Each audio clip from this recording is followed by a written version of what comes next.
ಕೋಮಲ ಚಂಚಲೆ ಚಂದ್ರ ಚಕೋರಿ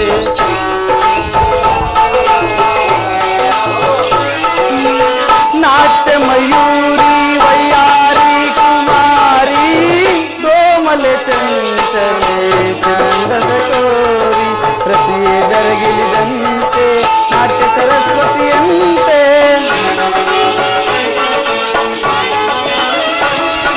ಪ್ರತಿಯೇ ಜರಗಿಲಿದಂತೆ ನಾಟ್ಯ ಸರಸ್ವತಿಯಂತೆ ಹಾಡುವ ನಿನ್ನನ್ನು ಕಂಡನು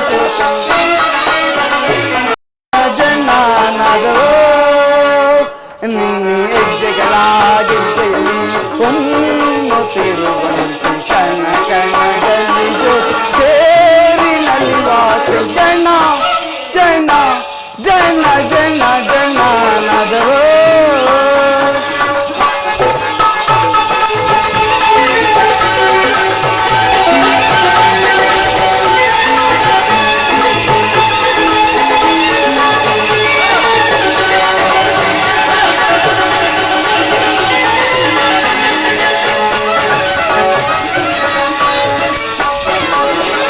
ಗಾನಸುವೇಣಿ ಕಲಾವಾಣಿ ರಮಣಿ ಕೋಗಿಲವಾಣಿ ಮನೋನಿ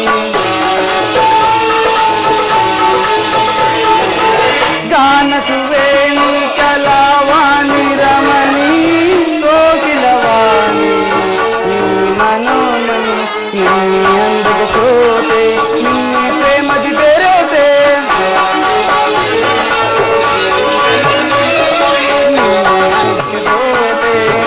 ಪ್ರೇಮದಿ ಬೆರೆತೆ ಕೋಮಲ ಚಂಚಲ ಚಂದ ಚಕೋರಿಯ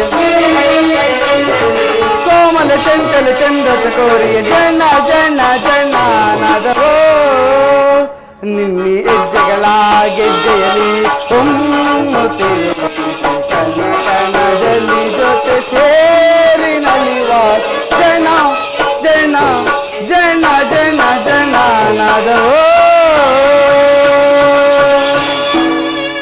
ನಾನು ನೋಡುತ್ತಿರುವುದು ಏನೆನ್ನು ಈಶ್ವರ ಸ್ವರ್ಣ ಪುತ್ತಲಿಕೆಯಲ್ಲಿ ಶಿರೀಷದ ಮಾರ್ಧವ ಮಲ್ಲಿಗೆಯ ಸಂಪಿಗೆಯ ಗಂಧದಲ್ಲಿ ಮಲ್ಲಿಗೆಯ ಮಾಧುರ್ಯ ಹೀಗೆ ಸಂಸಾರದಲ್ಲಿ ದುಃಖದಲ್ಲಿ ಸ್ವರ್ಗದ ಆನಂದ ಕೇಳಿ ಧನ್ಯ ಉತ್ತರ ಧನ್ಯ ಆಯಾ ವರ್ತದಲ್ಲಿ ನೀನು ನಾರಿ ರತ್ನಳು ನೀನು ಕ್ಷತ್ರಿಯ ಯುದ್ಧವೇ ನಿನ್ನ ಕೀರ್ತಿ ಗೌರವ ಸಂಪತ್ತು ಅಲ್ಲವೇ ಪ್ರಿಯತಮ ಉತ್ತರ ನಿನಗೆ ಯಾವ ಗೌರವವೂ ಇಲ್ಲವೋ ಈ ದಿನ ಎಷ್ಟು ಜನ ವೀರ ಮಾತೆಯರು ವೀರ ಪತ್ನಿಯರು ತಮ್ಮ ದುಃಖಾಂಶಗಳನ್ನು ಅಡಗಿಸಿಕೊಂಡು ಕಣ್ಣೀರನ್ನು ಬೂಗುದಿರಿಸದೆ ಸಾಹಸ ಮುಖಿಯರಾಗಿ ಪತಿಪುತ್ರರಿಂದ ಬೀಳ್ಕೊಟ್ಟಿರುವ ಅವರಿಗೆ ಯಾವ ಗೌರವವೂ ಇಲ್ಲವೋ ಇರುವುದು ಸ್ವಾಮಿ ರಣಾಂಗಣದಲ್ಲಿ ಕಾದಾಡುತ್ತಾ ಸ್ವಾಮಿ ಮಾಡಿದಾಗ ಆತನ ಗೌರವದಿಂದ ದಪ್ಪಿತಳಾಗದ ಮಡದಿಯರು ಶತ್ರುವಿನ ಮಧ್ಯದಲ್ಲಿ ಪುತ್ರನ ಸಾಹಸವನ್ನು ಕೇಳಿ ಆನಂದ ಭಾಷವನ್ನು ಸುರಿಸದ ಮಾತೆಯರು ಪುರುಷನ ಗೌರವೇ ನಾರಿಯ ಗೌರವ ಅಲ್ಲವೇ ಪ್ರಿಯತಮ ಈ ಕುರುಕ್ಷೇತ್ರ ಯುದ್ಧದಲ್ಲಿ ನಾನೊಂದು ವೇಳೆ ಪ್ರಾಣತ್ಯಾಗ ಮಾಡಗಿದ್ರೆ ನನಗೋಸ್ಕರ ಸ್ವಲ್ಪವೂ ಅಳುವುದಿಲ್ಲ ತಾನೆ ಅಳುವುದಿಲ್ಲ ತಮ್ಮ ಆಜ್ಞೆ ವಿರುದ್ಧವಾಗಿ ಒಂದು ತೊಟ್ಟು ಕಂಬನಿ ಭೂಮಿಗೆ ಬಿದ್ದರು ನಾನೇ ನನ್ನ ಕೈಯಲ್ಲಿ ಕಣ್ಣುಗಳು ಕಿತ್ತು ತಮ್ಮ ಪಾದಕ್ಕೆ ಉತ್ತರೆಯು ವೀರ ಸತಿ ಪತಿಯಾಜ್ಞೆ ಅವಳಿಗೆ ದೇವರಾಜ್ಞೆ ಅಂತಲವೇ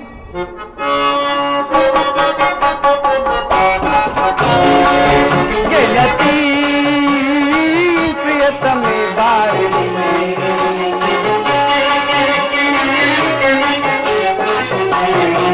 ಗೆಳತಿ ಪ್ರಿಯತಮೆ ಬಾರಿ ಉಲ್ಲಾಸ ಸಂತೋಷ ಉಲ್ಲಾಸ ಸಂತೋಷ ಲಲಸದಲವೋ ಲಲಸದಲವೋ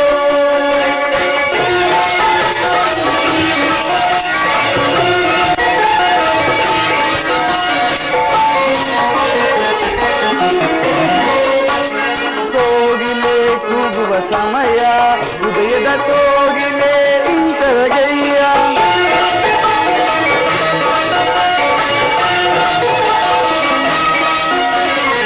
ಮಾಮರ ಕೋಗಿಲೆ ಕೂಗುವ ಸಮಯ ಹೃದಯದ ಕೋಗಿಲೆ ಇಂತರಗಯ್ಯ ಹೃದಯದ ಭಾವನೆ ಮಧುರ ಮಧುರ ಹೃದಯದ ಭಾವನೆ ಮಧುರ ಮಧುರ ಗೆಳತಿ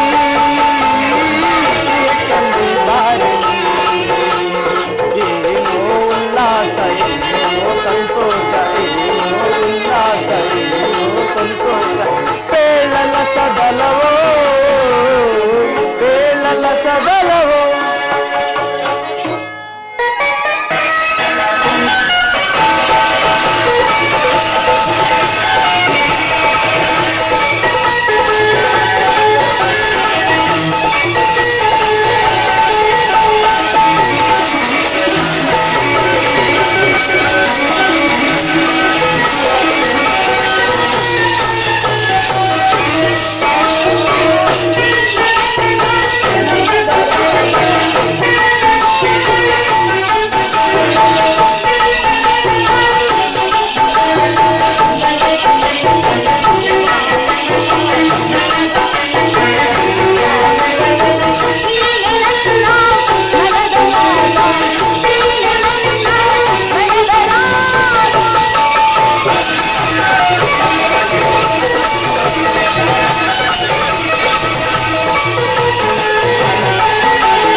ಉತ್ತರ, ನೀನು ಹಾಕಿದ ಈ ವಿಜಯಮಾಲೆಯಿಂದ ಪದ್ಮಭೂಷಣನಾಗಿ ರಣಂಗದಲ್ಲಿ ಬೆಳಗುವೆನು.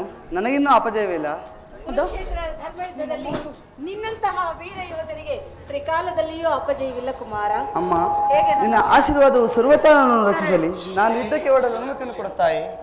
ಕುಮಾರ, ಈ ದಿನ ನೀನು ದ್ರೋಣನ ಚಕ್ರವ್ಯೂಹವನ್ನು ಭೇದಿಸುವುದಾಗಿ ಪಾಂಡವರ ಸಭೆಯಲ್ಲಿ ಪ್ರತಿಜ್ಞೆ ಮಾಡಿದೆಯಂತೆ, ಇದು ನಿಜವೇ ಮಗು? ಹೌದು ತಾಯಿ, ಇಂದು ಸುಭದ್ರೆಯು ವೀರ ಮಾತೆ ಎಂಬುದನ್ನು ಈ ಜಗತ್ತಿಗೆ ತೋರಿಸುವೆನು. ಈ ದಿನದ ನನ್ನ ಈ ಅಸಮ ಸಾಹಸದಿಂದ ದ್ರೋಣಾಚಾರ್ಯನು ಸ್ತಂಭಿತನಾಗುವನು. ನನ್ನನ್ನು ಹರಸು ತಾಯಿ. ಕುಮಾರ,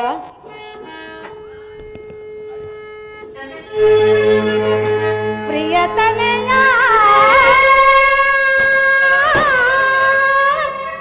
ಶ್ರೇಯೋ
ನಿನ್ನ ತಾಯಿಯ ಪ್ರೇಮವು, ತಂದೆಯ ಶೌರ್ಯವು, ಶ್ರೀಕೃಷ್ಣನ ಮಹಿಮೆಯು, ಪಾಂಡುನಂದನರ ಆಶೀರ್ವಾದವು, ಮುಖ್ಯವಾಗಿ ಉತ್ತರೆಯ ಸೌಭಾಗ್ಯವು ನಿನ್ನನ್ನು ಎಡಬಿಡದೆ ರಕ್ಷಿಸಲಿ.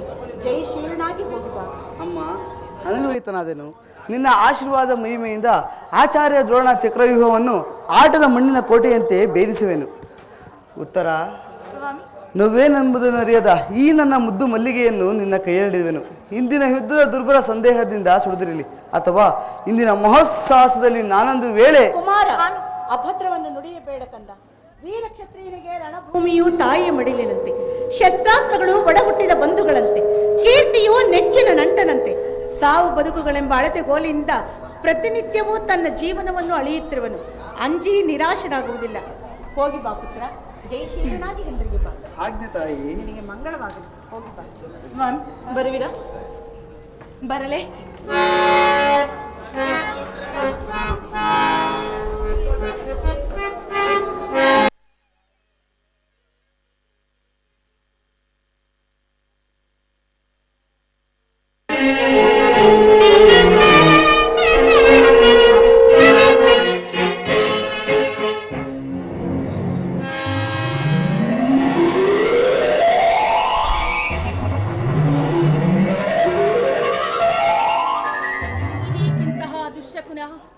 ಪ್ರಾತಃ ಕಾಲದ ಉದಯ ಗೀತವು ಶ್ರುತಿ ತಪ್ಪಿ ಮೃತ್ಯುವಿನ ತೂರಿಯ ಸ್ವರದಂತೆ ಕೇಳಿ ಬರುತ್ತಿರುವುದು. ಅದರೊಡನೆ ಮಧುರವಾದ ಈ ವೇಣುವನದಲ್ಲಿ ಗೂಗೆಗಳ ಅಮಂಗಳ ಸ್ವರವೂ ನಿಮಿಳಿತವಾಗಿರುವುದು. ಪ್ರಾತಃ ಸೂರ್ಯನನ್ನು ವಂದಿಸಲೆಂದು ತಲೆ ಎತ್ತಿದಾಗ ರಕ್ತವಣ್ಣದ ಕರಾಳ ಧೂಮಕೇತುವೊಂದು ಧರೆಗುರುಳಿತು. ಈ ನಿಮಿತ್ತಗಳ ಅರ್ಥವೇನು? ಇವು ನನ್ನ ಪುತ್ರನಿಗೆ ಯಾವ ವಿಪತ್ತಂದು ತಂದೊಡ್ಡುವುದು? ಹೇ ವಿಧಾತ, ಈ ಗಾಂಧಾರಿಯ ಲಲಾಟದಲ್ಲಿ ಇನ್ನು ಏನೇನು ಬರೆದಿರುವೆ ದೇವ?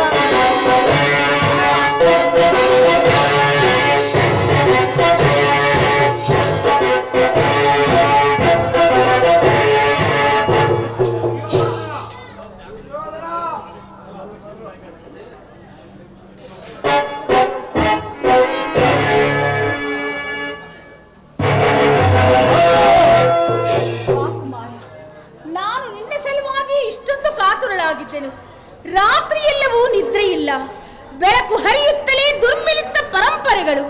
ಸಮೀಪಕ್ಕೆ ಬಾ, ನನ್ನ ಭದ್ರಹಸ್ತದಿಂದ ನಿನ್ನ ಮಸ್ತಕವನ್ನು ಸ್ಪರ್ಶಿಸುವೆನು. ದಯಾಮಯನೆ, ನನ್ನ ಪುತ್ರನಿಗೆ ಯಾವ ಅಮಂಗಲವೂ ಬಾರದಿರಲಿ.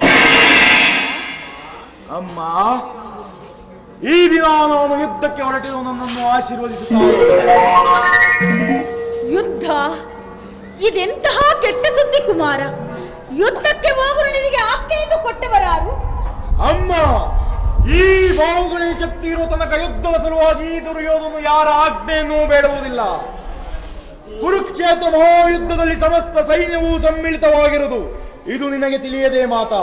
ತಿಳಿದಿರುವೆನು, ಆದರದನ್ನು ನಿನ್ನ ಡಾಂಬಿಕ ಪ್ರದರ್ಶನದ ಪರಮಾವಧಿ ಎಂದು ತಿಳಿದಿದ್ದೆನು. ಆ ಪಾಂಡವರಿಗೆ ಎದುರಿಸಲು ಮೂಡಿದ ಆಟವೆಂದು ಭಾವಿಸಿದ್ದೆನು. ಧರ್ಮ, ನೀತಿ, ಮನುಷ್ಯತ್ವಕ್ಕೆ ತಿಲಾಂಜಲಿಯನ್ನು ಕೊಟ್ಟು ಪುನಃ ನೀನು ಯುದ್ಧವನ್ನು ಪ್ರಾರಂಭಿಸುವೆ ಎಂದು ಮಾತ್ರ ನಾನು ತಿಳಿದಿರಲಿಲ್ಲ. ಅಮ್ಮ, ಯುದ್ಧವು ಕ್ಷತ್ರಿಯನ ಧರ್ಮ. ಯುದ್ಧವು ಮನುಷ್ಯನ ನಾಶ, ನೀತಿಯ ಪ್ರಳಯ, ಧರ್ಮದ ಮಹಾವಿಪ್ಲವ. ಕುಮಾರ, ನಿನ್ನ ಗೃಹದ್ವಾರದಲ್ಲಿ ಕೈ ಜೋಡಿಸಿ ನಿಂತಿರುವ ಶಾಂತಿ ದೇವಿಯನ್ನು ತಿರಸ್ಕರಿಸಿ ಪುನಃ ಘೋರ ಯುದ್ಧಕ್ಕೆ ಆಹ್ವಾನವನ್ನು ಕೊಡಬೇಡ ಪುತ್ರ. ಈ ಅಪೌರುಷವಾದ ವಾಕ್ಯಗಳನ್ನು ಕೇಳಿ ಕೇಳಿ ನನ್ನ ಮನಸ್ಸು ಬೇಸತ್ತಿರುವುದು. 100 ಜನ ವೀರಪುತ್ರರನ್ನು ಎತ್ತ ವೀರಮಾತೆಯಾದ ನೀನು ಕೇವಲ ಒಂದಲ್ಪ ಯುದ್ಧಕ್ಕೋಸ್ಕರ ಇಷ್ಟೊಂದು ಕಾತರನಾಗುವುದೇ? ಅಮ್ಮ, ಯುದ್ಧವು ಕ್ಷತ್ರಿಯನ ಧರ್ಮ. ನಾನಾ ಧರ್ಮವನ್ನು ಪಾಲಿಸುವೆನು. ನನ್ನನ್ನು ಆಶೀರ್ವದಿಸುತ್ತಾರೆ. ಧರ್ಮದ ರಹಸ್ಯವನ್ನು ನೀನಿನ್ನೂ ತಿಳಿದಿಲ್ಲ ಕಂದ. ಧರ್ಮದ ಸಲುವಾಗಿ ಮಾನವನು ತನ್ನ ಸರ್ವಸ್ವವನ್ನು ತ್ಯಾಗ ಮಾಡಿ ಆತ್ಮವನ್ನು ಬಲಿ ಕೊಟ್ಟಿರುವನು. ಧರ್ಮವು ತ್ಯಾಗದ ಪವಿತ್ರ ಸ್ಥಾನ. ಛಲಬೇಕೆ ಕುರು ನನ್ನ